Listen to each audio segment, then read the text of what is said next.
విజయనగరం జిల్లాలో డయేరియా కేసులు నమోదు కావడంతో స్థానికులు భయాందోళనకు గురవుతున్నారు. 2 రోజులుగా బొండపల్లి మండలంలో కేసులు నమోదైనట్లుగా అధికారులు చెబుతున్నారు.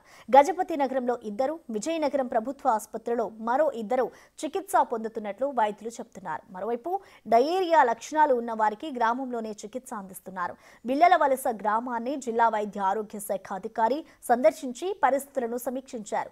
కేసుల అంశంపై ఇంటింటికి వెళ్లి సచివాలయ సిబ్బంది సర్వే నిర్వహిస్తున్నారు. ఎంత డోస్ వేయాలో చెప్పాలి, అది ఎంత టైం తర్వాత తాగాలో చెప్పాలి. ఇంకొక కేసు వచ్చిందంటే ఊరుకోండి. ఏం చేస్తున్నారు? అన్ని చేస్తూనే ఉన్నారు. ఏంటి ఉపయోగం? ఏంటి రీజన్ ఏంటి అసలు?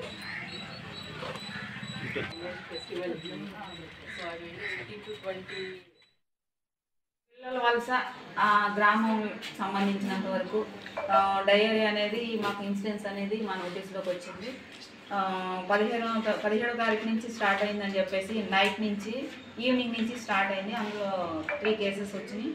అదేవిధంగా 17, 18, 19, 20 చూసుకుంటే టోటల్ 16 కేసెస్ వచ్చినాయండి. అన్నీ స్టేబుల్గానే ఉన్నాయి. But we are doing our work at our level best according to our SOPs. Sanitation కానీ చేయించడం అనేది జరిగింది. అదేవిధంగా వాటర్ శాంపిల్స్ కూడా పంపించడం జరిగింది. అదేవిధంగా మెడికల్ క్యాంప్ రన్ చేస్తున్నాము 24/7.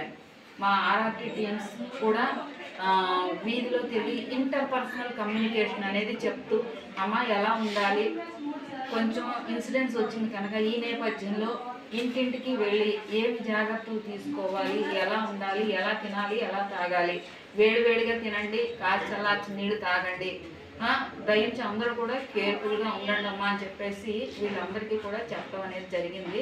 మోరోవర్ 24/7 అనేది మా టీం మొత్తం మెడికల్ టీం అంతా కూడా అందుబాటులో ఉంటుందండి.